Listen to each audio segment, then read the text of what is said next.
what we have, whether we receive it from someone else or we get it through our work, then how do we effectively manage it as professionals? And today we are doing career management as a topic, but under career management, we will look at 4 areas. So the first area that we'll cover today, we look at career gaps, whether you are in school or you are outside school, depending on the level that you are in, you may find yourself in a situation where you have some gaps in your career. So we'll talk about that. We'll also talk about shifting careers. Yes, how do we shift our careers from one career to the other? Then tomorrow we'll talk about LinkedIn profile optimization. As we all know, LinkedIn is a professional social site. Unlike Facebook and Instagram and TikTok and the rest, LinkedIn is a professional site that helps to connect professionals, basically. So that's why you will not find people posting their videos while they are dancing on LinkedIn, unless that is what they do for a living. But on LinkedIn, you'd want to talk about what do you do, how do you brand yourself, and then you'll also talk about job search. So basically, those are the key areas that you'll cover. I'll facilitate today's session, but before we start, allow me to give this chance to my associate, that is Paula, to introduce herself and just say something before we get into today's topic. So Paula, if you can hear me. Thank you, Silas. I look forward to your training. I know I'm going to learn a few things as much as I also know some. So I look forward to learning from you. I know it's going to be a really interactive session. And yes, thank you so much for giving me some time to introduce myself.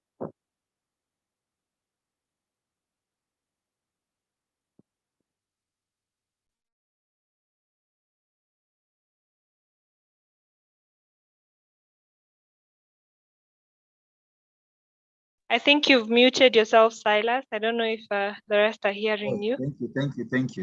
Thank you, Paula. As I was saying, you'll kindly allow me to give me 1 minute. I'll mute my video as I use a different machine for the presentation. Yes, so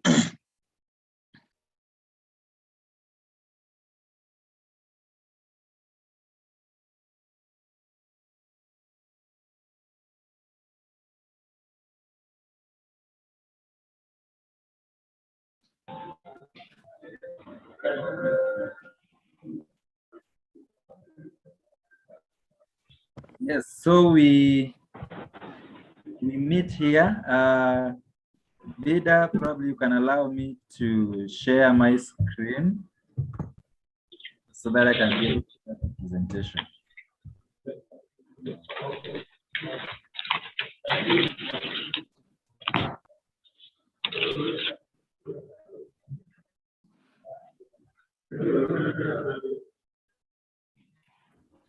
Vida, you can allow me to share my screen. I'm trying to figure out the machine you're using. Oh, it has the Edas Consulting logo. Yeah, I got it. Yes, that's the one I'm using.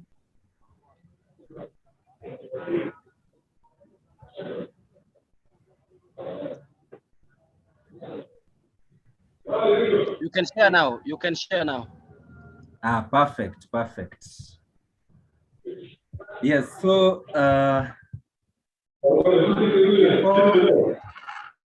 somebody Infinix Note 8i, kindly mute.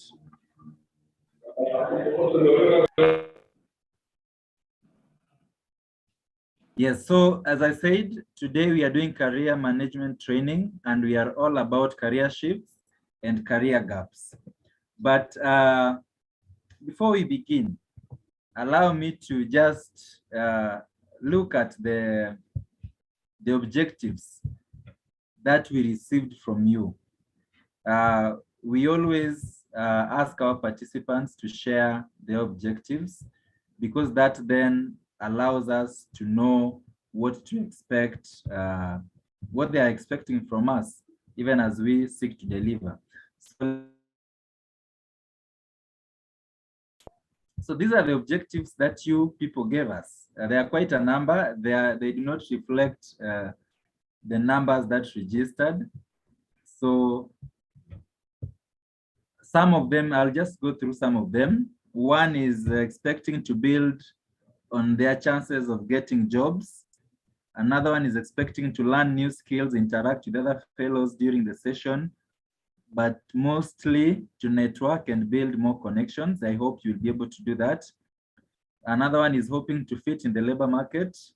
Another one is hoping to learn how to search for a well-paying job and also understand how to manage human resources. To be able to spot jobs and guide others. Career guidance, how to design a good CV. Unfortunately, we'll not be able to meet this objective for this session because we had a previous session on the same, but we'll talk with Bida outside this setup on that. How to market myself online, very important. How to write better CV, how to be an outstanding job seeker with great CV. I can see quite a number of you are talking about CVs. Another one is expecting to learn leadership, tips on career search, job opportunities available, skills on how to get good jobs, and many, many other objectives. Of course, we've gone through this from our end, and we hope that by the time we are done with the training, we'll have met these objectives. The other thing that I wanted to share with us, another interesting thing is just on the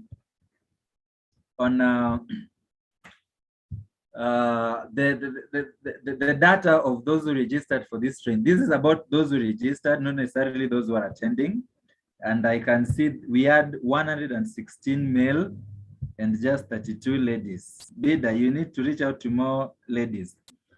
On the age group, which I'm very keen on, 14 of you are 20 to 24, 56, 25 to 29, 47, 30 to 34, 35 to 39 are 27, and above 40, there are 4 of you who registered. So I could say majority of my audience today are between 25 and 34 years of age.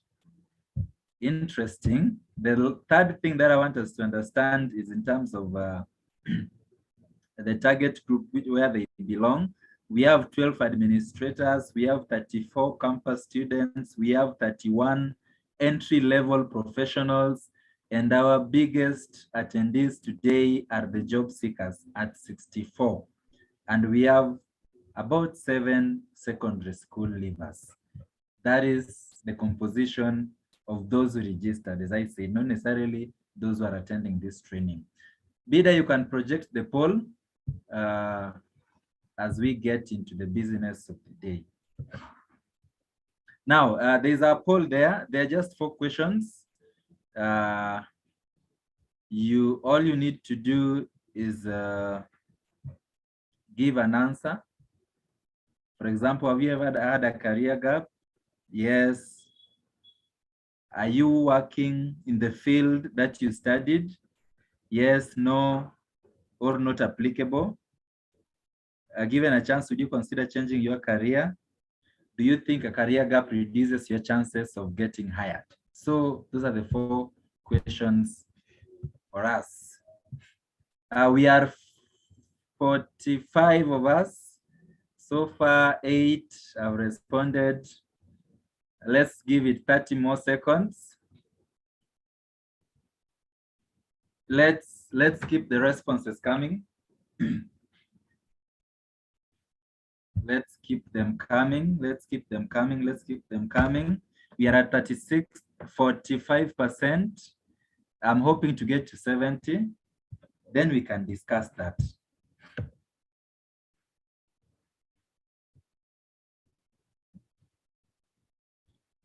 $66, $71.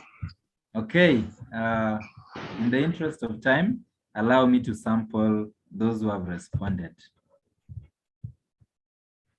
Then we share the results.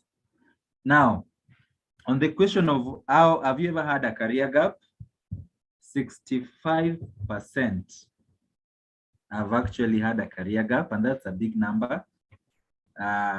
Only 26% have not had a career gap, and those who do not know are 9%. So I'm interested in this 65%. And the second question was on, are you working in the field that you studied? Yes, at 47%, no, at 41%. So if we are 100 people, 40 of them are not in the field that they studied. And that's also something that I'm keen on. And of course, 12% are either studying or not working yet. Given a chance, would you consider changing your career? 82%, I hope you're able to see that, 82% of you would actually change their career, 82%. The only thing I can say after that is you are in the right forum for today. And lastly, do you think a career gap reduces your chances of getting hired? 65% think so. 26% do not think so. And 9% do not know. Interesting statistics. And somebody saying, let's go together, sir. I hope I'm not leaving anyone behind. So what is our outline for today? We'll understand career and career shift, the steps in changing your career, the benefits, the gaps, justification for career gaps, and the best practices when it comes to handling career gaps. So that is the outline. The first session we look at career shifts, and I want us to start by listening to this clip. It's just about 3 minutes. Kindly listen attentively because we'll talk about it. Let me know if you can hear me. Hear get the sound, that is. Somebody can just chat.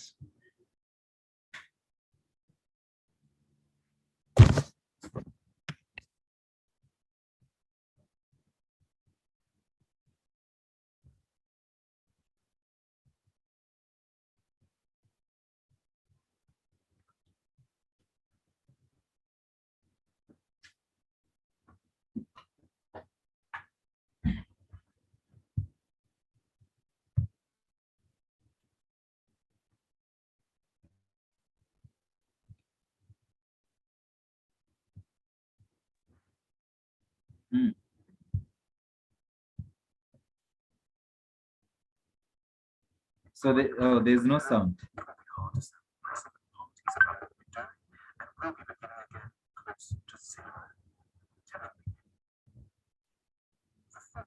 Should, if we're honest with ourselves, probably try to change our career is one of the most anxiety-inducing realizations.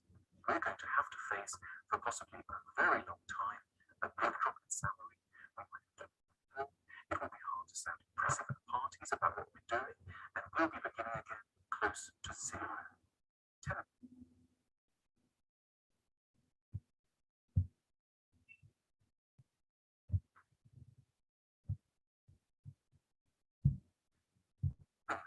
Agony about this can be most potent when we're young. Imagine someone who's 20. They've been planning a career in chemical engineering, and they're well on the way to gain the right qualifications. They selected particular subjects at school, took the right courses at university, and did some work experience. They've already made what feels like an enormous investment. But now they start to think very seriously of switching course, perhaps towards biology or anthropology. It might be another 2 years of studying. Very long time indeed, 10% of the whole of one's life so far. And psychologically, it's even bigger than that. At 20, you've maybe only felt you were you since you were about 16. Before that, you were in a kind of phase of childhood and adolescence. I think that's really what your life might be about.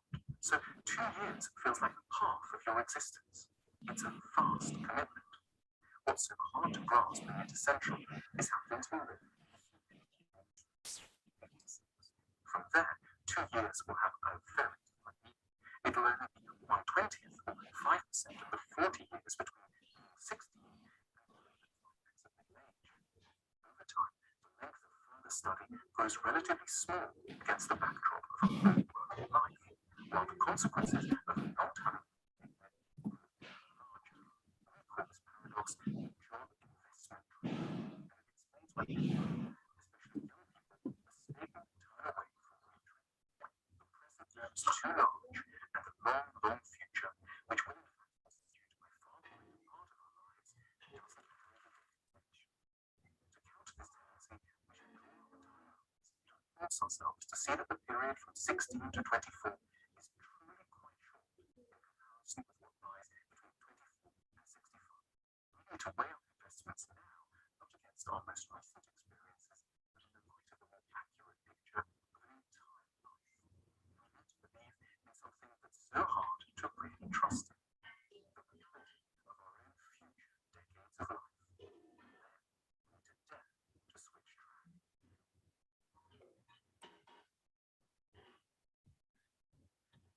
Apologies. I've seen quite a number of you didn't get it clearly, but I'll share the video with you nonetheless. Basically, it's talking about changing of careers, and the whole point is that it's actually possible to change our careers regardless of the point where we are with our profession, in our professional journey. So what is a career? Let's start from there. And we define a career as your professional chosen line of work, which can include one job or multiple jobs. Yeah, so a career doesn't have to be yes, I'll send the video. I'll send the video to the team so that you can be able to watch it. No worries. Yes, I was saying a career refers to your profession or a particular line of work that you've chosen as an individual. And it can include one job or multiple jobs. But it also refers to your educational training or experience needed to grow in your role. So an example of a career, you could say something like an educationist. An educationist, you can be a lecturer, a teacher, a school administrator. That is an industry that you're working in, and that makes you makes you to be an educationist. You could say that is your chosen career, or your chosen career could be engineering, for example, and under that you do a number of things. So basically that is what we mean by a career. There's also what we call a job, J-O-B. We'll get to see the difference between a job and a career. Engineering is a career. Site engineer is a job. The other thing that I want us to define is career change. What does it mean? A career change basically means a shift from your current job in one role or industry to a new one in a different role or a different industry. It could also mean the act of pursuing an occupation outside of your current position. It could also mean any major change in work role requirements or work context. Get the two terms: change in work role requirements, what is required for a role, or change in the context of work. What do we mean by work role requirements? For example, let's take an accountant, for example. An accountant would ideally need a laptop, internet, a table to be able to work. Now, think of a quantity surveyor. A quantity surveyor would need to be in the field. There are those things that they use to to take the measurements, which I don't know the professional name, but you realize the requirements for those roles are totally different. And that qualifies to be a career change.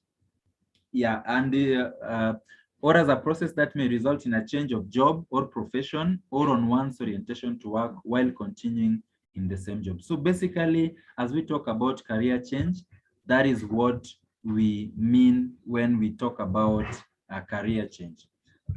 So what's the difference between a career and a job? I'll give us 4. A career, number 1, is your profession or chosen line of work. For example, engineering is career. Job is the work you do for a company and are compensated for. For example, in engineering, you will have a designer, because in engineering, there's some design work. A designer. So the career is engineering, but the job they are doing is a designer. Or a project manager. The career is project management. The job they are doing is project officer. I hope we get the difference. The second difference is that a career is an ongoing process of building your skills and experience, but a job is a one-time event or short-term solution. For example, if you are a finance officer, you cannot be finance officer for the rest of your life. At some point, you'll either be a senior finance officer or a chief finance officer or something of that sort.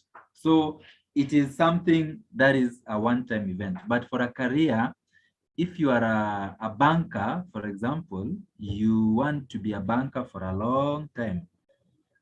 The other thing is that a career has a clear trajectory based on your passion and long-term goals, while a job, most people do a job to meet their basic needs.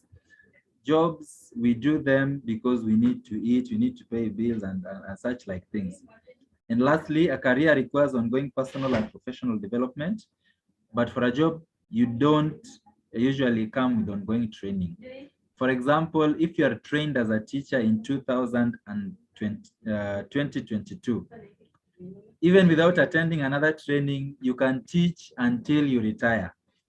But now, in terms of career, you'd want to build on yourself, develop yourself so that you can be able to build on your career. So those are the differences between a career and a job. Now, why do people change careers? These are interesting findings, and this research was done last year, 2021.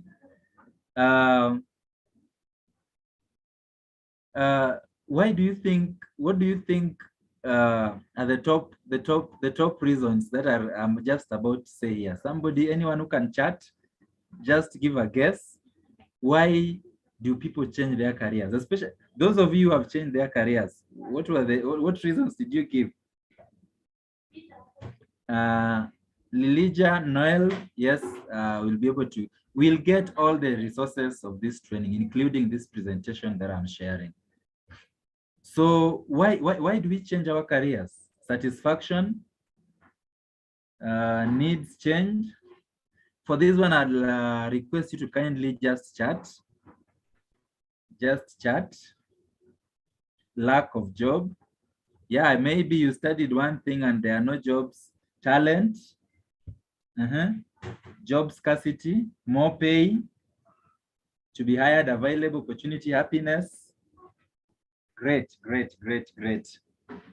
Other personal discovery, good payment, diversity.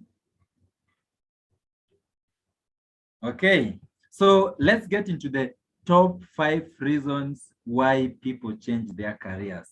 Let me know if for those who have changed their careers, let me know if one of them touches on you. The top reason why people change their careers is because of money. Definitely. So 47% of those who change their careers do so to get a better pay. For example, if you trained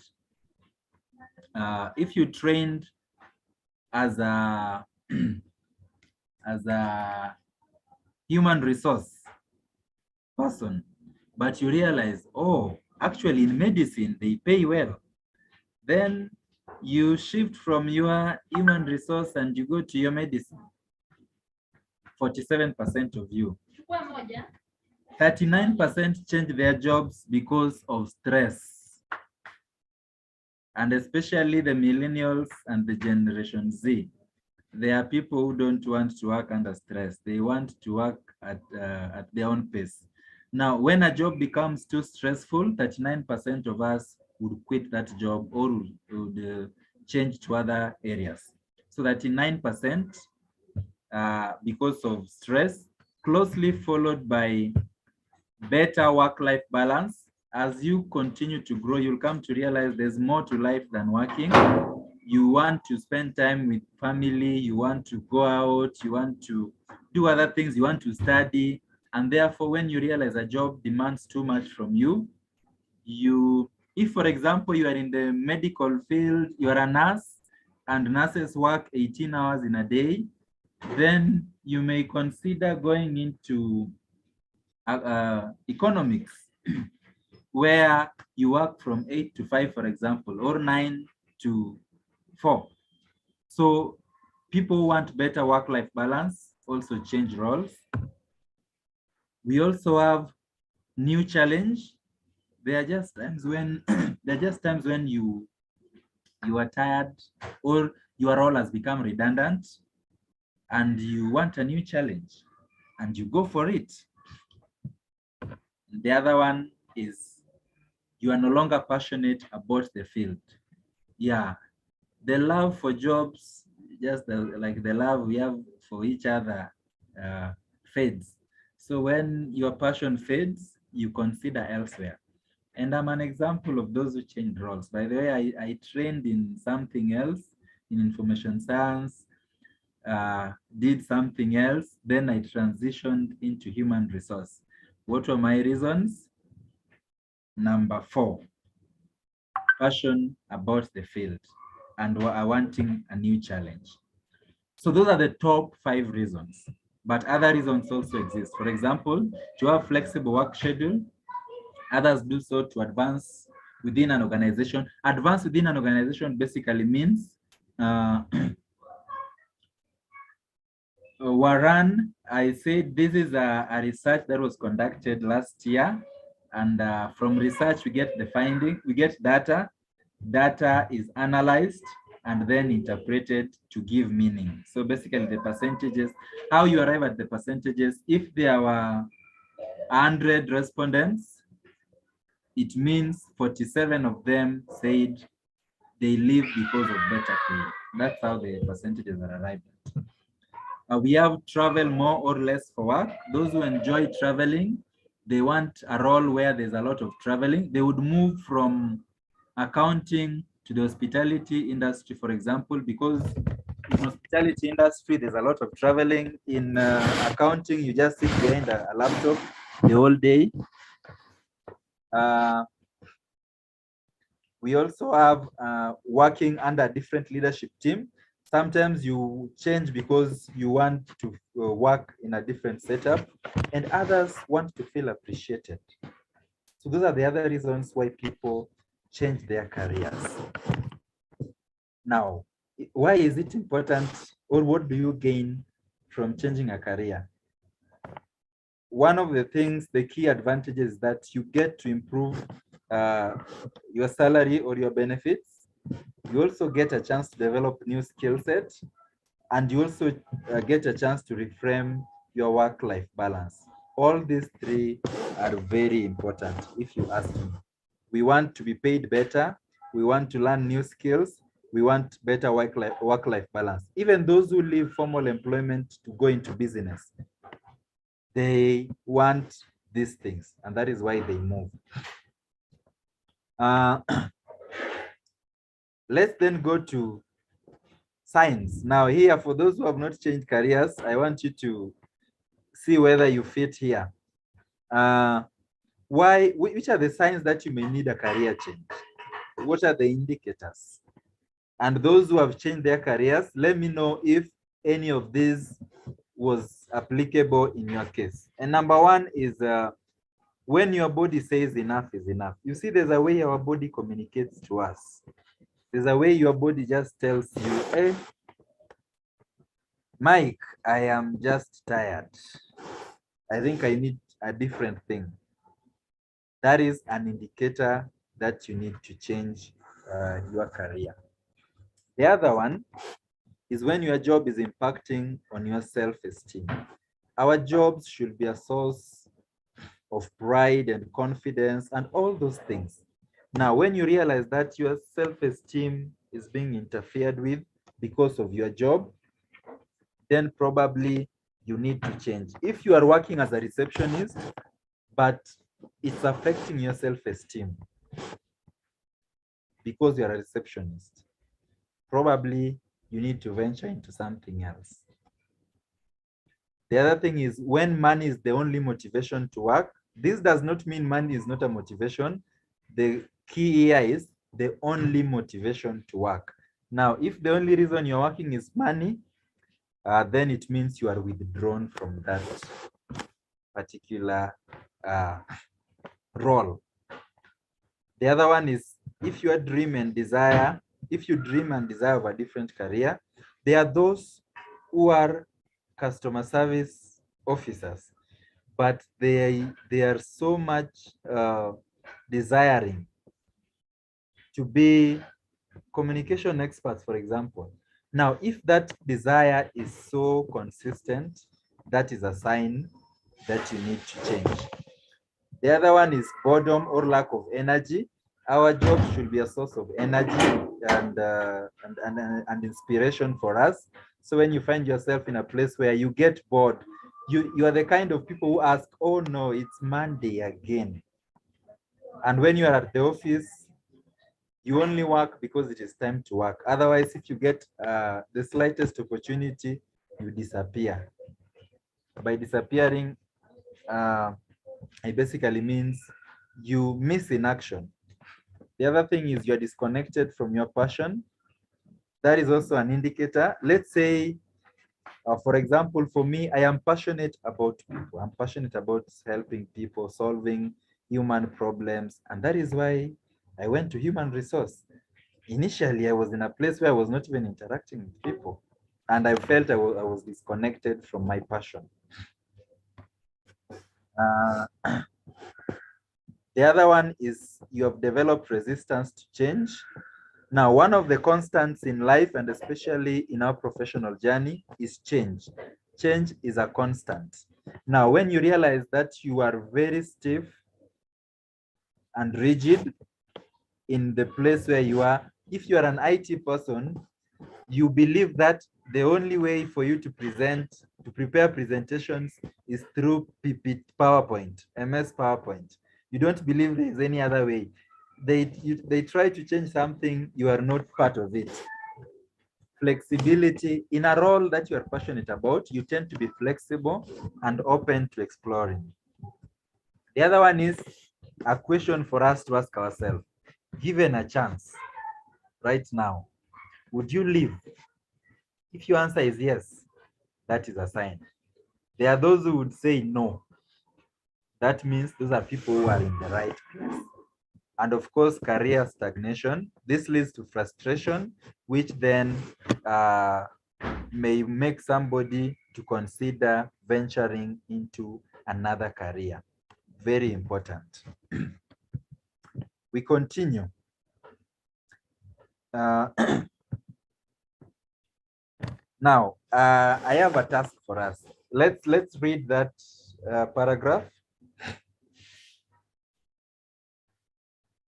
So Mike is a trained accountant for 5 years. He fully grasped the accounting concepts and even got a first-class honors upon graduation from his undergraduate studies. He has been working as an accountant in a public school for the last 4 years. Mike, however, has developed passion for lecturing, having been in a school setup. Similarly, Mike has come to realize that the corporate sector pays really well and is considering jumping ship, as he has lots of bills to settle. So Mike, our brother, is an accountant. He's an excellent accountant for that matter, who got a first class. He's been working as an accountant in a public school for the last 4 years. uh, however, is passionate about lecturing, but he's also realized that the corporate sector pays better. So Mike is in a dilemma. Accountant, passionate about lecturing, in the public sector, and all those things. Now, I want us to get into groups, and in 5 minutes,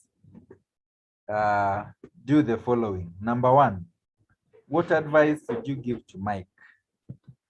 Number two, which career should Mike ultimately settle for, and why? So, what should Mike ultimately settle for, by the way, and why are you advising the same? Lastly, can you give a step-by-step account on how Mike can get to the career identified above? So this will be shared. I hope you got the concept. So what you're supposed to do is basically advise Mike which career should Mike eventually settle on, and how can he get there. So just those three. We will post. I'll post the question once we get into the groups. So we will put you into groups. We are 54, so we will have 5 groups of 10 or so. So 5 groups, and what you do, discuss these in those groups. Take the shortest time possible. I'm giving us 8 minutes for this because there are 3 questions. So once you get into the rooms, one person can volunteer to lead the discussion. Discuss, someone else can write down. In those 7 minutes or so, you should be able to do this. Then we come back and discuss and present. So we'll give each group 1 minute to present, and then we'll be able to discuss that even as we continue with the training. It's 1:51 in Juba, I guess, 2:51 in Nairobi, and we can get into those groups. Kindly get into the groups so that you can be able to proceed.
Anna and Simon, why haven't you joined groups?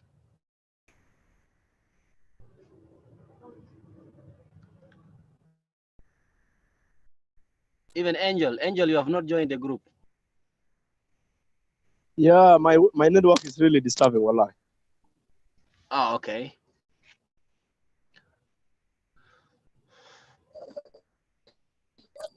Network is a problem.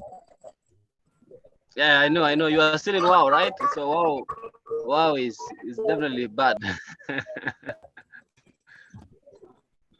Yeah.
Welcome back. Welcome back.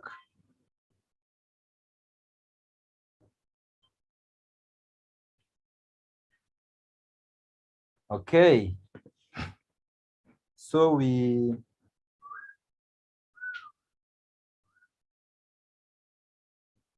continue. Let's continue. Let's continue.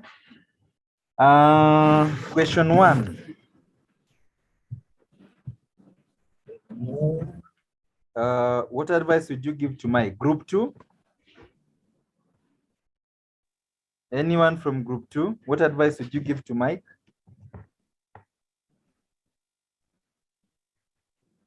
Or group 1? Yes, group 2. Yes, Daniel. Yes, thank you very much for the opportunity. I think I'm representing group 2. However, in group 2, we tried to make some inputs, but then we were caught up by the time. So we couldn't actually make it to the best. Yeah, for question 1, what advice would you give to Mike?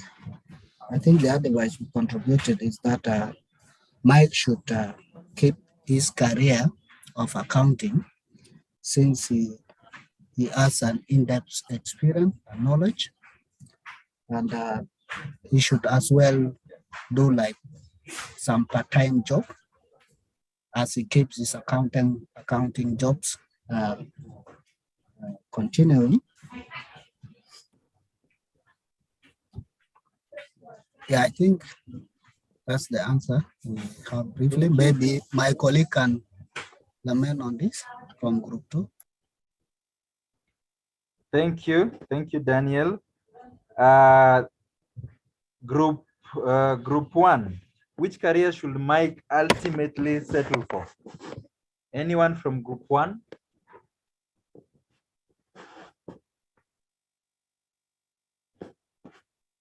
Group 3?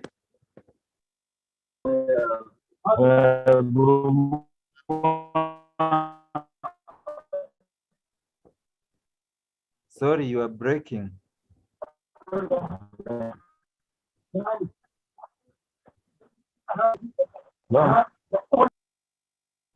You are breaking. We are not able to hear you.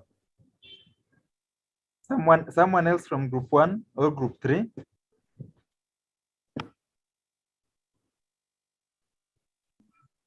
Hello, good afternoon. Good afternoon. Yeah, this is Johnson. Sorry that Sharif did not manage because the voice is breaking. Maybe the issue of network. So in group 1,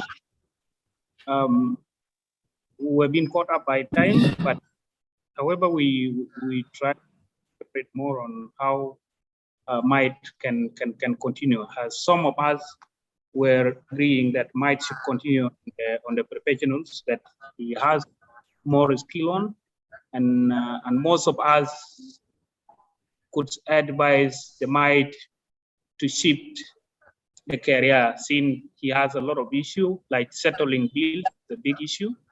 Yes, he has more talents in accountants, but yet this issue of money is a big problem to Mike. So I could advise if Mike can shift the career so that he can settle the bills and continue. Thank you. If there's other colleagues from the company, you can also add, because Sharif is working. Thank you, Lesson. Group 5. How can Mike go about getting into the career that your group identified? What steps? Maybe a maximum of 4 steps. Don't make it very long.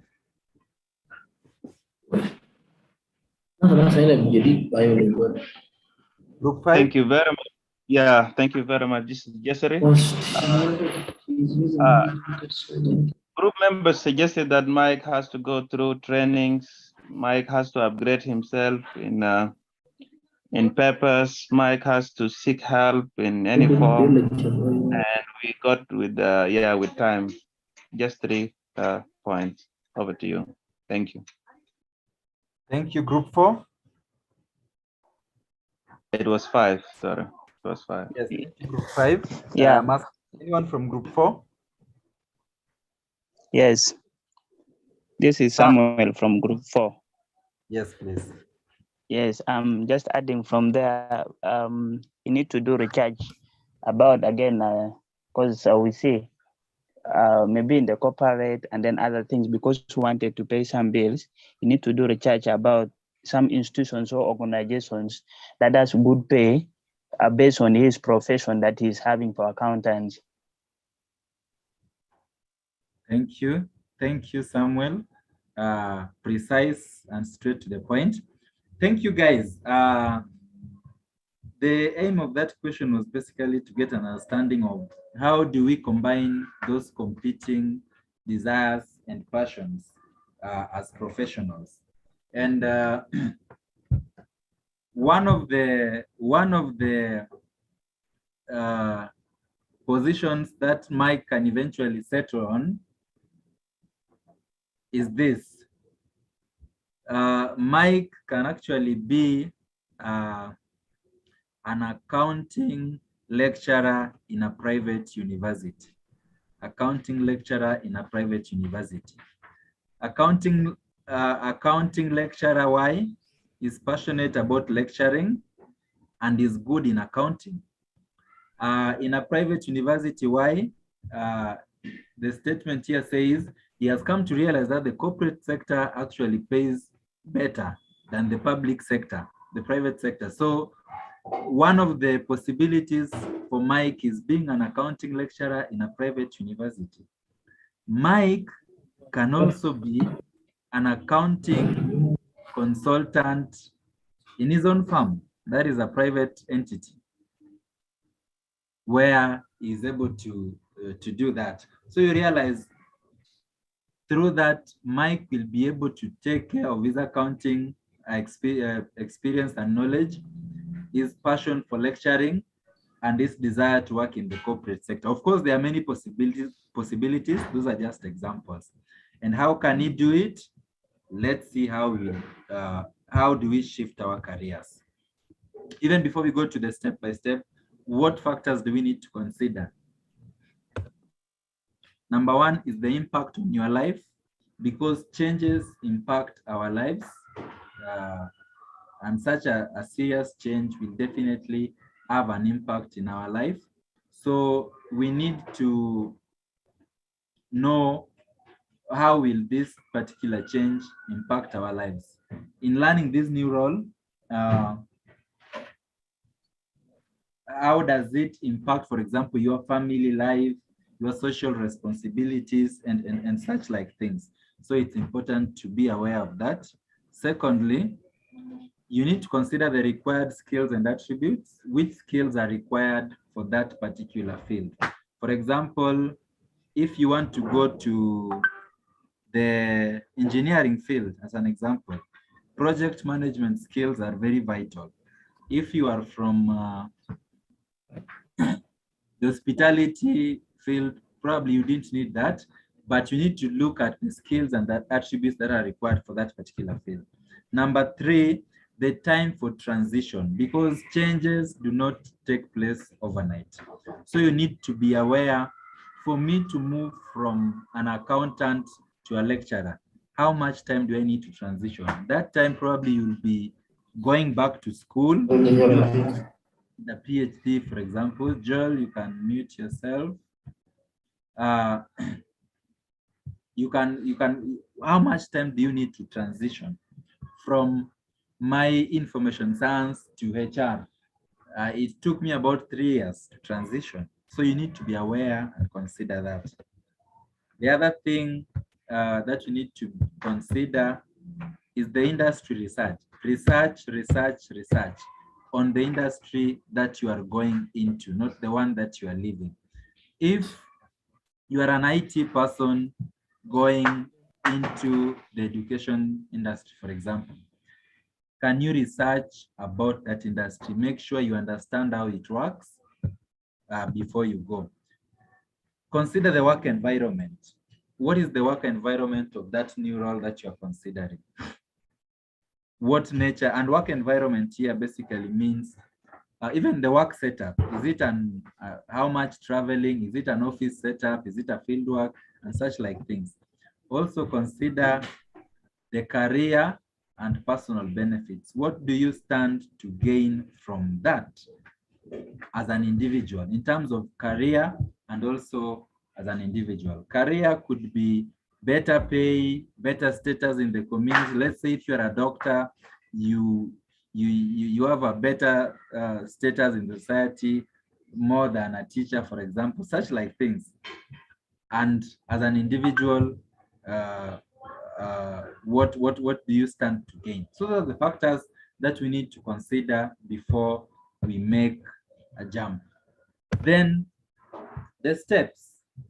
How do we then make that move? How do we jump the ship? And this is very important. And for this one, let's look at them. So the first thing is to evaluate your current job satisfaction. How satisfied are you with your current job? Very important, because you want to be in a place where you are passionate, where you are satisfied. And from the question that I asked earlier, most of us said satisfaction. Some of us gave satisfaction as the reason why they left. So ensure that you are not satisfied where you are before you consider going elsewhere. Number two, assess your interest, values, and skills. Which skills do you have? What interests you? What works for you? So how do you do this? Review past successful roles, volunteer work, projects, or even jobs to identify the preferred activities and skills. You can determine whether your core values and skills are addressed through your current career. So that is also something, and there are online tools that you can use to help assess your career alternatives. The third thing is consider an alternative careers. Let's say you are an accountant. Consider, now that I'm passionate about people, for example, which alternatives do I have? Number one, human resource as a career. Number two, communication as a career. Number three, customer service as a career, and such like things. Which alternatives do you have? Then check out the job options. I want us to get the difference. Alternative career and the job are different. Let's say, for example, your alternative career is human resource. Then the alternative job here becomes, let's say, a human resource assistant. That becomes the alternative, the job options, or a human resource consultant, or a human resource manager. Which specific role? Number 1, 2, 3, 4, 5. Number 5, reach out to personal contacts. For example, even if you are in the hospitality industry and you want to move to you want to become a lab technician, probably there are those personal contacts who are already there. Reach out to them and learn about that particular industry that you want to move to. Don't just go blindly without having the full information at your fingertips. Make sure you research and reach out to your personal contacts. And that is why I always insist from a HR point of view, make sure you network and you network and you network. I cannot overemphasize the importance of networking for us as individuals. The next step for you is to set up a job shadow. Probably this is a new term. What basically this means is you shadow professionals in fields of primary interest to observe work firsthand. So this basically could entail spending a few hours or a few days in that particular field or job. Job shadowing a person basically means observing what they do. If they are a teacher, if you have a friend who is a teacher and you want to get into the teaching profession, job shadowing basically means joining one of his classes, having a first-hand experience. How does it feel? That is what you mean by job shadowing. If it's a finance controller, for example, go into their office one of the days, or maybe for 2 hours, observe what do they do? How is it like for them? That is what you mean by job shadowing. The other thing is try it out. How do we try it out? Volunteer. That is the easiest way to try it out. You can volunteer, identify a an opportunity for you to volunteer. The other thing, you can even do freelance activities. Nowadays, there are many sites where we can do freelancing. Can you try freelancing? Do you enjoy it? That is what it means by trying it out. Remember, at this point, you are volunteering or doing freelance. You have not yet gotten or jumped ship. You are just trying it out, trying things out. The other thing is take a class. Of course, for us to be able to shift our careers, more often than not, you'll find a situation where you need to advance your knowledge. And that is where taking a class comes in. So never shy away from joining a class for you to be able to jump the ship. And lastly, upgrade your skills. Upgrading your skills, look for ways to develop new skills in your current job, which would pave the way for a change. For example, if I am in HR and I want to go to finance, I can upgrade my skills even in the current role, for example, by constantly assisting people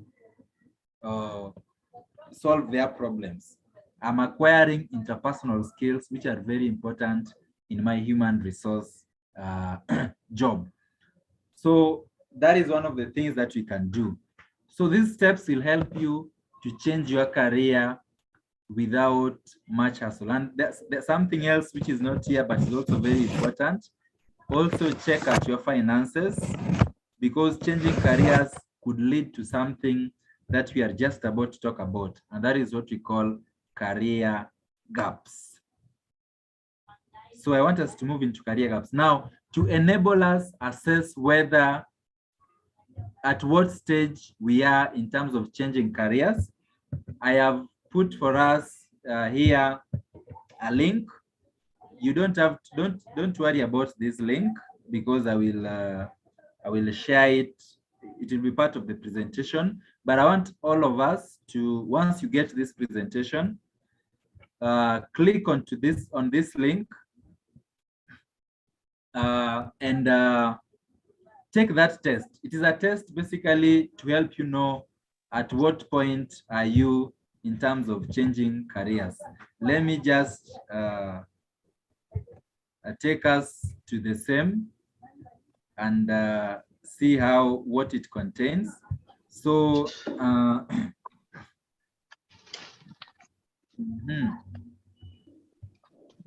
you are able to see my screen, I hope. So these are the questions, these are the set of questions that you will be asked. For example, the first question is, are you currently in work? You will answer yes.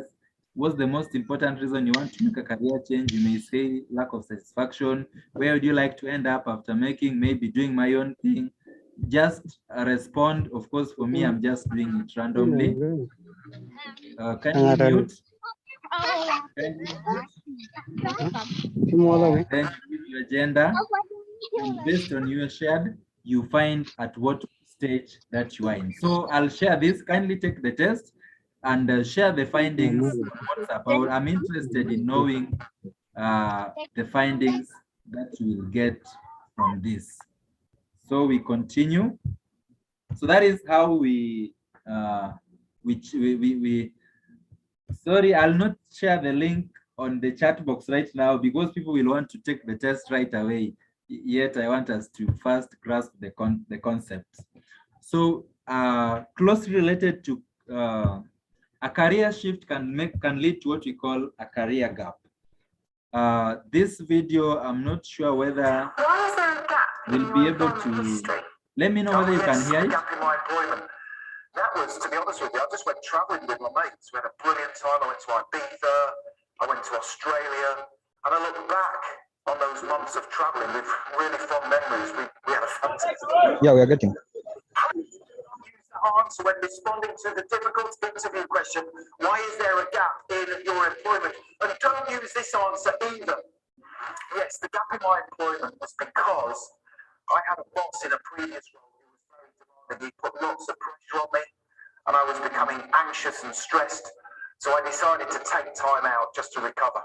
So there's two really bad answers to that tricky interview question, why is there a gap in your employment? Now, in a second, I'm going to give you three brilliant example answers in a live job interview. But first of all, let me give you 4 good reasons for gaps in employment. Reason number 1 is to say you went traveling to experience different cultures, languages, and ways of living, which all helped to enhance your interpersonal and communication skills. The second good reason, and this is a great one for single parents, is to say you took time off work to raise your family, and that was your priority at that time in your life. Reason number 3 for a gap in employment is to say you took time away from work to take care of sick or elderly relatives. And finally, reason number 4 is to say you took time away from work to study a training course that helped you to gain new qualifications and skills that could then be used in the workplace. So let me now give you 3 brilliant example answers in a live interview to that tricky interview question, why is there a gap in your employment? Here we go. Can you explain to me why there's a gap in your employment history? The gap in my employment is because I went traveling. It was something I wanted to do for a long time. And although traveling around the world was fun, I gained so much more from it. I got to experience different cultures, different languages, different ideas, and different ways of living. And all of these experiences that I gained whilst traveling not only made me a better person, but they gave me so much more in terms of skills that I can bring to the workplace. I've now finished traveling and I'm ready to commit to the role. Why is there a gap in your employment history? The gap in my employment was because I needed to spend time taking care of my elderly parents. They were not very well. They were my priority at the time, so I took time out of work to look after them. However, they are now better, and I'm ready to commit to your organisation in this role. Why is there a gap in your employment history? The gap in my employment is because I'm a single parent and I needed to take time out of work to look after and raise my children. It was something that was a priority for me at the time. However, my children are now at the age where I can return to work and I'm refreshed and ready to commit to your organisation in this role. So there's 3. Thank you for that. That was just an example of how to address that question of gaps in our experiences. Now, let me share these findings, this survey with you. A LinkedIn survey of over, and this was done this year. This was done, so this is a very recent one. And the respondents were over 23,000 employees. So a LinkedIn survey of over 23,000 employees in 2022 found that almost 62% have taken a career break at some point in their lives. Additionally, 35% of those surveyed said they'd be interested in taking a career break in their years ahead. In other words, some of the people who had already taken breaks were still interested in taking more breaks. But the interesting fact here is 62% of professionals have taken a career break at some point in their life. So ideally, whatever we are talking about is not something that is very strange. So let's get into what is a career gap. A career gap basically means your employment history as a period of time where you are not working or in paid employment or in school. So you decided to take a break doing other things. You are basically outside work. That is what you mean by a career gap. So a career gap basically means a period when you are outside work, regardless of the reason. But let's look at the reasons why we have career gaps. So the first one is, of course, family reasons. A lady may want to take a break to take care of the child. A man may take a break to take care of the family and such like things. The other thing is self-discovery.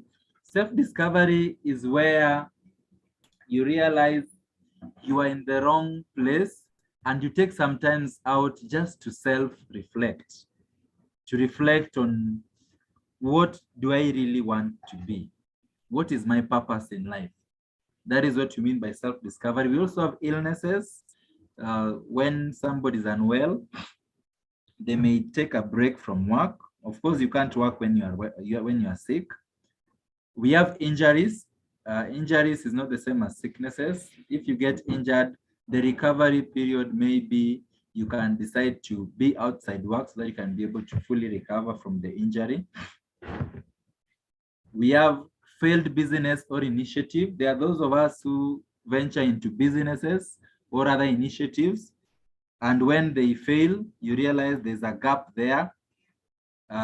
We have burnout. There are those who just burn out and decide to take a break. Education can be one of them, where you take some time off to do a PhD, for example, which will take 3 years, and that means we'll be outside work. We also have unforeseen circumstances or natural calamities. For example, COVID happened in 2020, and some people lost their jobs, and probably they stayed home for 6 months. So those are unforeseen circumstances. Let's say, for example, those who are in the hospitality industries, they lost their jobs because there was no business. There was lockdown, curfew, all those things. So those are unforeseen circumstances. Then how do you address the gaps? We look at 3 areas: addressing the gaps in your CV, addressing the gaps in your cover letter, and lastly, addressing the gaps in an interview. So let's start with the CV. How do you address career gaps in your CV? Number 1, put it in your experience section. Now, when you talk about experience, have a section where, let's say, 2017 to 2019, you were employed by company XYZ.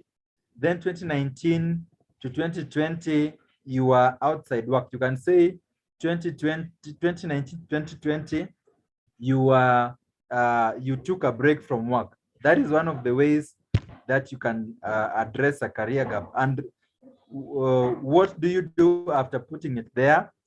You can say that while in as much as you're outside work, you gained important skills that are useful at the workplace.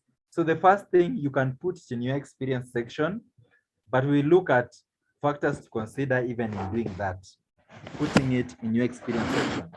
The second way is add your career gaps as a placeholder within your resume.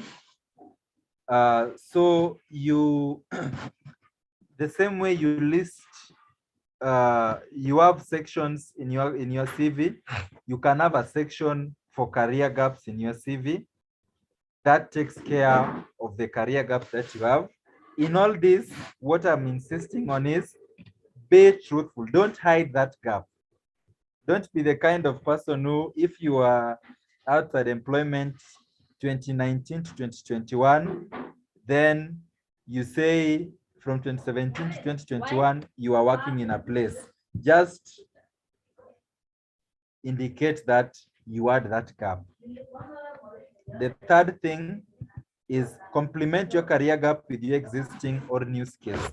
Talk about the skills that, in as much as you are not formally employed, but there are skills that you acquired nonetheless, which are important.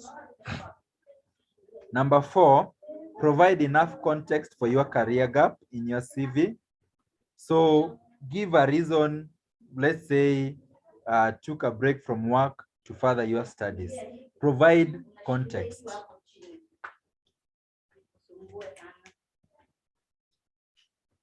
The other thing is use a CV format that magnifies your skill set. So the other time we talked about CV formats. I don't know whether we have people here who attended that session, but we basically talked about a chronological CV, a functional CV, and a hybrid CV. So in this case, use a functional CV. A functional CV talks big about your experiences and your skills, and not necessarily on your work, how you've progressed at work. So let's look at an example of how to capture a career gap in your CV.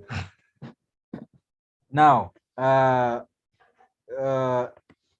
Noel here, who is in the hospitality industry, is working in XY restaurant as a junior chef, but at some point from 2020 to 2021, she was unemployed, laid off due to COVID-19. That is what I was talking about when you talk of giving context.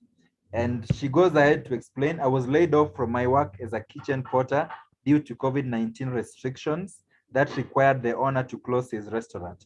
During this time, I took remote classes to complete my training as a junior chef. I hope you get how that is captured to an extent that it doesn't sound like a big deal, that gap. So that is how you take care of career gaps in your CV. The reasons could be other things. Probably it could be took time off to take care of my family. Then you say, I took some time off to take care of my family. And during this time, what skills did you learn? Probably interpersonal skills or other skills that you studied. How do you address career gaps in a job interview? That was the CV. Now we are at job interviews. Number one, give enough but not too much information. Talk about it.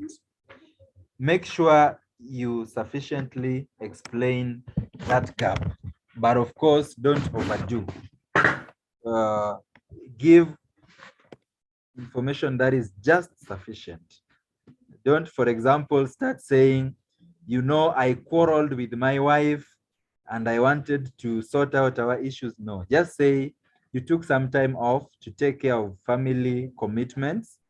That is enough. Don't go into the details that your wife left, now you went to chase after another one, and such like things.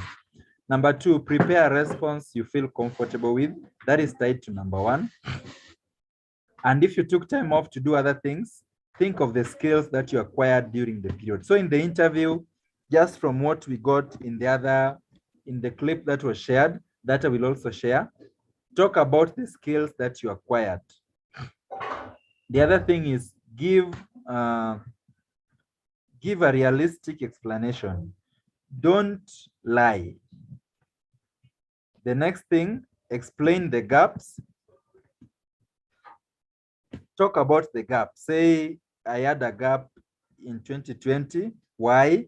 Talk about it in the interview. You see, at the interview, you have an opportunity to explain. Rehearse in advance. These are questions that are almost obvious at the interview. Rehearse for it in advance. Let it not get you off guard. The other thing, don't badmouth your former employer. Don't start saying, I had the worst employer, they stressed me. No, please. Remember, this your potential employer is also a former employer at some point in your life. The other thing, focus on what you did right. Focus on the things that you did right during that break. And lastly, be confident. Don't make it sound like as if that break dented your career. Be confident, make it sound real, talk about it boldly in as much as it is a career gap. So those are the ways to address career gaps in an interview setup. So let's look at examples in an interview setup. You could say, unfortunately, I lost my job due to cuts within the company. That is redundancy. During the time you are looking for jobs, you took online courses to hone your skills. You stayed updated with all industry trends and developments and focused on your mental well-being. I am now in perfect shape to put all I learned into practice throughout my new endeavors. That is a perfect one. Example two, I had to resign from my previous position to care for an aging family member. I did this for the past year. Since then, my siblings and I have hired a full-time caregiver, so I no longer need to be present, and I'm fully available to work now and in the future. So I've begun job searching, and I'm focused on finding a sales supervisor or manager position that will help me advance my career further now. Or better still, you could say, I was laid off 9 months ago. I started my job search immediately after, and I'm looking for sales supervisor or sales manager positions now to continue advancing my career. I've had a number of interviews, but haven't found the right fit yet. One thing I'm looking for is a chance to mentor and train team members and manage a team directly. I saw that mentioned on the job description for this position. Can you tell me more about that? Those are examples of how you can talk about it in an interview. In a cover letter, 3 ways. Give a valid explanation. Briefly, of course, you remember again from our session on doing cover letters, we talked about keeping it precise. We talked about 3 areas. The first paragraph of the cover letter talk about introduce yourself, talk about where you heard about the job, and a summary of your qualification. Paragraph 2, talk about your experience, and paragraph 3, talk about your skills. Number 2, highlight new skills. Which skills did you acquire? And number 3, don't overshare. Just as I said, give just enough information in your cover letter. So let's look at some of the best practices in addressing career gaps. How can we take care of this in a professional manner? Number 1, put more emphasis on your skills. Talk about skills, skills, and skills, because skills can be acquired even outside the workplace. You can even acquire skills from your friends or in social setups. Number 2, make it concise. Be brief and straight to the point. Let somebody be able to understand what you are talking about very easily without struggling. Number 3, talk about other activities. Talk about something else that you did during, I believe, if you took a 3-year break outside work, you are not just seated at home. And even if you are seated at home, there are some things that you are doing. Do not include every job you have done. For example, if you had a break, a 1-month break, there are some breaks that you don't have to include. Or other jobs, let's say there's a job that you did for 2 weeks. You don't have to include that in your CV. The other way is, of course, prepare a functional resume. A functional CV talks about your skills, as I said. The other thing is only include the years and not the months. So you talk about the years, for example, 2017 to 2020, you give whatever you did and not necessarily the month of the year. The reason I'm saying that is because you may realize some of the breaks people take are for 3 months, for example, or 2 months or 3 months. So if you talk about the year, the break may not even come out. Be truthful. Be truthful in your presentation. Say it in the cover letter. Highlight your achievements. Clarify the gaps, and stay up to date. One way of addressing gaps is by staying up to date. What were you doing? Show that at least you are aware of the developments in that particular field. So keep learning in as much as there's a career gap. For example, if you're an accountant and at some point you are not in school, you are not at work, talk about the things that are the new developments that are taking place in that particular field, in as much as you are not actively at work at that particular time. So those are the best practices in addressing career gaps as professionals. So in summary, at some point in life, for one reason or another, you may find yourself in a position where you are shifting your careers or where you have breaks. And I want us to understand that these are things that are normal. And in all these things, we need to carefully consider them and consider the options before we jump or before we take the breaks or before we make any of those decisions. Otherwise, these are things which are normal, and as professionals, we can be able to go through them easily. So we have about 20 minutes remaining, and I wanted us to use these to handle questions. But before we do that, how can you be productive during your break? Let's say you take a break, you can network within your industry or a new industry. Something else you can do during a break is to attend workshops or read books or listen to podcasts or attend webinars. The other thing, you can volunteer your time to learn new skills during a break. Let's say you're laid off. You can also take on contract or freelance work. As I said, there's a lot of freelancing opportunities. You can take time for yourself and get in touch with your values and interests. If you are interested in dancing, that is a time for you to maybe consider that. You can plan personal and professional goals for the future and how you'd like to reach them out. What we taught you about setting personal goals, this is a time that you can use to implement and set those goals that would help you in the future. So that is the end of the presentation, the PowerPoint.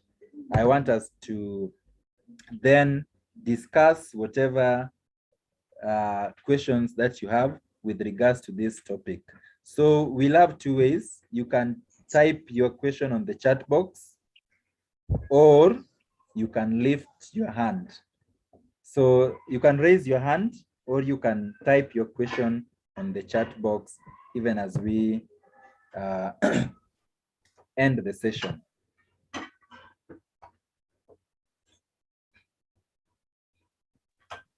Let me see. Lenovo, I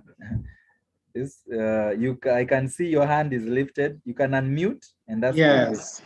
This is Kenyi Nason Felix. In fact, when I came to my laptop, it gave me that that new name. Yeah. Yes. So my question is, are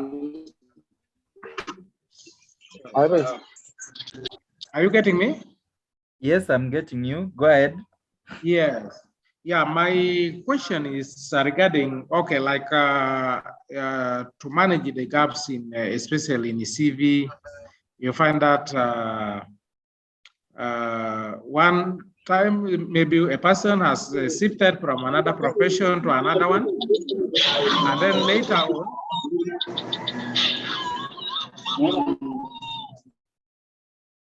on, during okay, he takes the last profession as the major one, and in the CV, is it possible also for that other qualification or that study to appear also in that the same CV? This is something that sometimes is beating people's mind. Generally, I'm a human resource by profession, but still we have challenges because I've been in health. From health, I also change. I come to management, or generally to human resource management. So I found that it is a bit a challenging issue in my life. And this question, this is a course of today, has addressed some of my doubts. Thank you. Thank you, Felix. Thank you, Felix. What I would respond to that is by saying there is no harm in including all your qualifications or all your experiences in your CV. What you do, have what you are doing now, which you want to be the main focus on top, as there's what we call key experience. Then below there, you can have other experiences. Now, other experiences you can talk about everything and anything, even the ones that are irrelevant to the position that you are applying for, but separate the two. So you will have the key experiences, and then below you can have other experiences. That way you'll be able to talk about what you are passionate about and what you did in the past. Natalie Jinana, your hand is up. Kindly unmute and ask your question.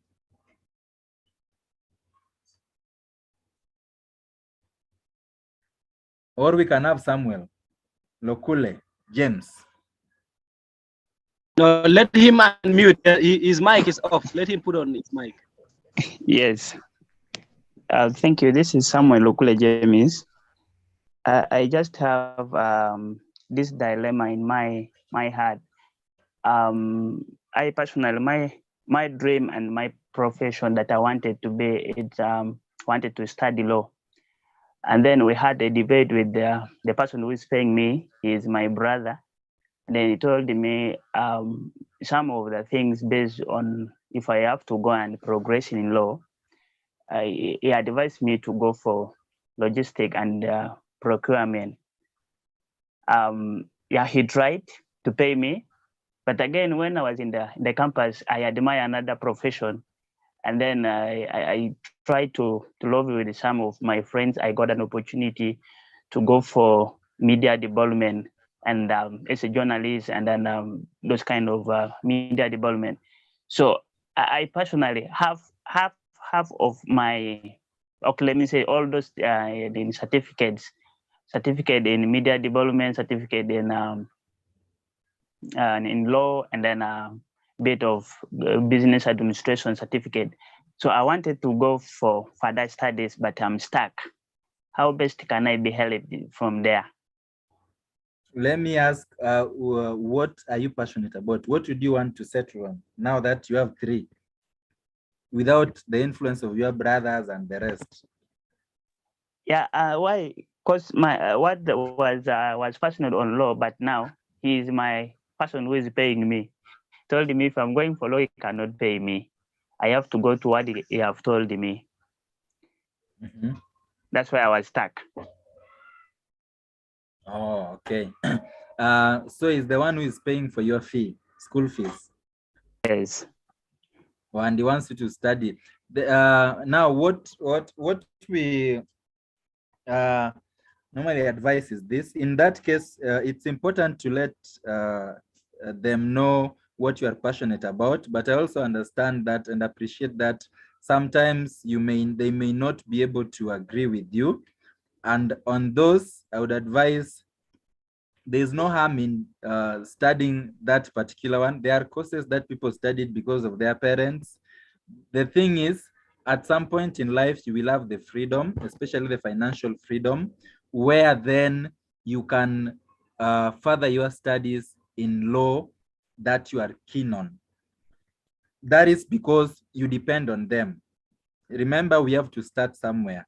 Because right now, if, for example, you insist on going for that, you may not get the support that you need, and which is very important. But of course, before you go for that extra, thing that they want, make sure you've exhausted all the options, including is there anyone else who can be able to support in paying the fee? Must it be him? If there is someone else, you can try it out. Let that be the last option. But even if you go for that particular one, you will still have time to pursue law now when you have the freedom, or when you're in a position to take care of your fee as an individual. That is, but the thing is, let that be the last option. We can have Joel. Yeah, thank you so much. I don't know whether you're getting me. Yes, I am.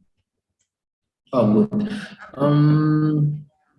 I really don't have a question on the career, but it's a concern that I just want to raise because our network, I am in Yei, South Sudan, our network has a problem and we missed a lot of your lectures, which is helpful to us, particularly for us who are on the ground, who did not have chance to travel outside and then share again this experience that you have. And if I don't know whether you can able again to link or revise over this lesson, that's one. Two, we join late with the due course of the network when the cover page and then the session for CV has gone. And we reach actually, we found the link late. And this is the first time that we are joining these lectures. Basing on the questions of the career gaps, I am also one of the persons who is confused and who moves with a lot of courses that I've been doing. I began with the teacher as a teacher. I did education of course, as somebody said, it's not with my will, but because of the financial status, and then I was also pushed to do education. Then I need to upgrade. I feel, and then I also taken to do theology. Look at this, so many people that comes in. Then when I realized something, I also decided to go and do social work and social administration. Now with this, how will I really address and in my CV so that any person who want to really, me to throw the CV can able to understand. Thank you. Thank you. Sorry that you missed part of the training because of the network issue. But the good thing is that this session is being recorded. So whatever we are doing here, you'll be able to get it. The presentation that I'm using, I will also share. So basically, you'll be able to get everything, all the resources that you have used for this training. So you've not lost much because you'll be able to access all these. Now, on to your question on the confusion. What I normally advise is if you find yourself in a situation where, let's say you've tried 4 different things, you've done law, accounting, education, you are everywhere. And then you eventually discover yourself. You realize, actually, I think I was meant to be a nurse. You can use the skills that you acquired from the other areas to better your chances of being employed in the area that you eventually settle on. What I mean is, for example, those who work in hospitals, a course like counseling psychology is very important, yet it is not medicine. For example, maybe what you are passionate about is being a doctor, but at some point in your life, you studied counseling psychology. You realize that in as much as you are not keen or passionate about counseling, this knowledge that you acquire from the counseling class is very important for you as a doctor, because as a doctor, you'll find yourself once in a while, you need to do beyond the administration of the drugs, and you want to offer counseling services to your clients or to the patients. So make use of the skills acquired from those other places in the new role that you are passionate about. For example, an educator, a teacher, one of the things that teachers do a lot is has to do with interpersonal skills. Teaching teaches you a lot of patience, a lot of time management, a lot of people management. And when you eventually land at procurement, for example, you can say that, or even presentation skills, because teachers do a lot of presentations. You present to your learners, you do a lot of research. You realize that these skills that you acquire, you can use them where you settle. So that is how you come out strongly, even though you've done lots of courses throughout your life. So use them to bring out your strength in the new position or in the new career that you are seeking to settle in. Any other person raising their hand? Jinana. Samuel, I think you already asked your question.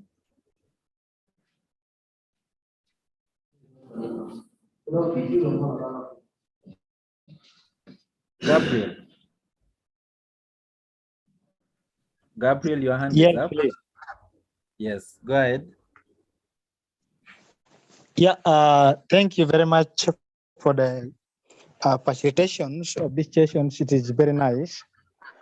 Yeah, my question is, yes, considering career shifts, let me say, I wanted maybe to shift into human resource. And then after acquiring the skills, and then like today adverts, they are putting in the adverts, maybe they wanted someone's experience with 5, 6, 2 years, or even have 1 year in the same career, and mine is only skills.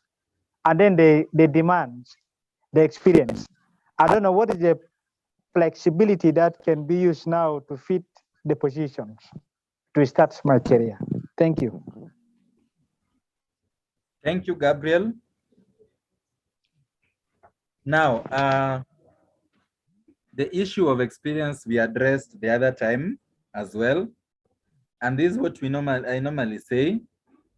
Do not fear applying for a role because, for example, they're asking for 10 years experience. Go ahead and apply for the role, get called for the interview, and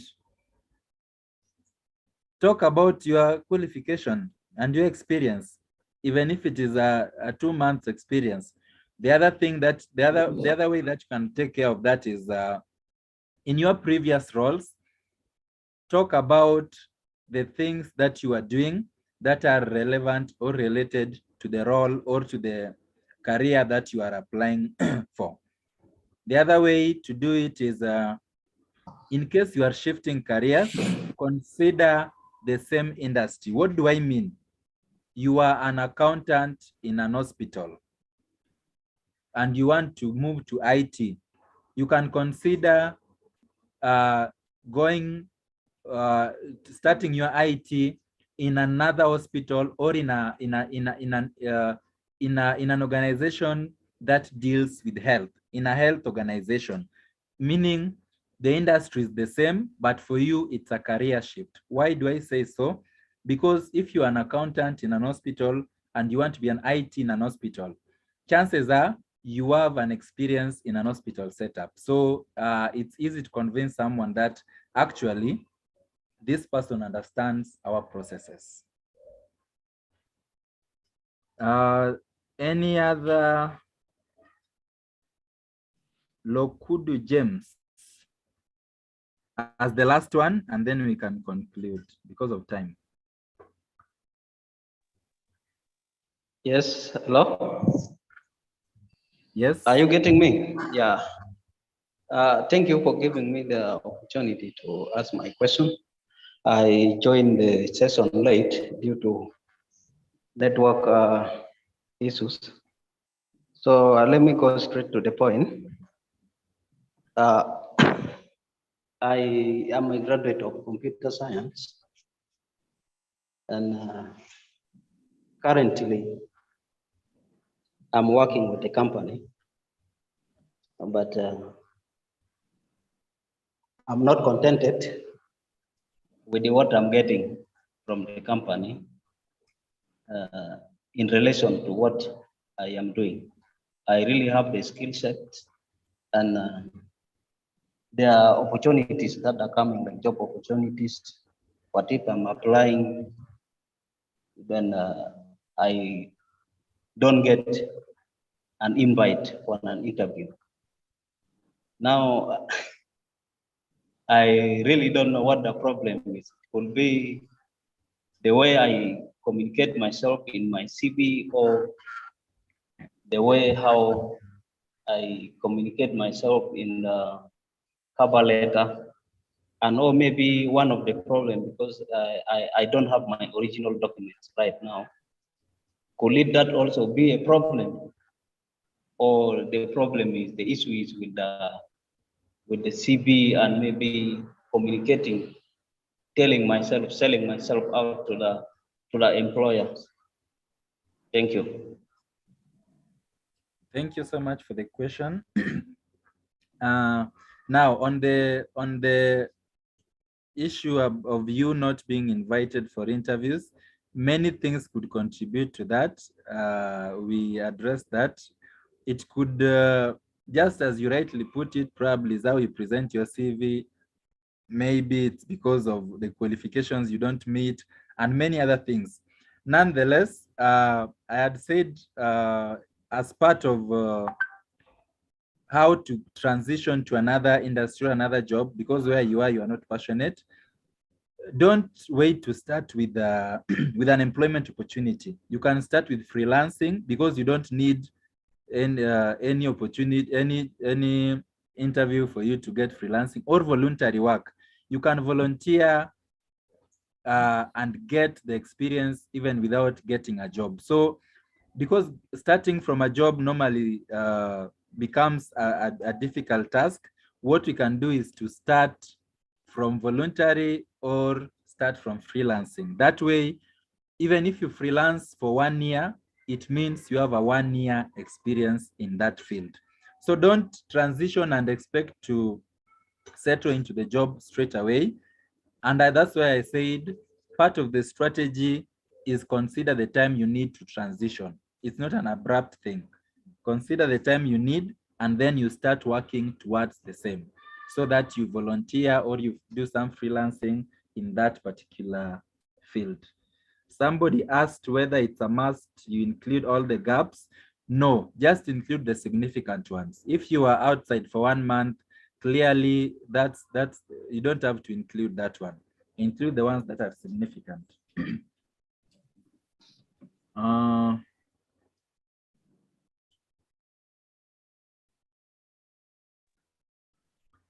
Somebody's asking that they have heard that the job for 2 weeks cannot be included in the CV. How about the certificate which has been done for 2 weeks?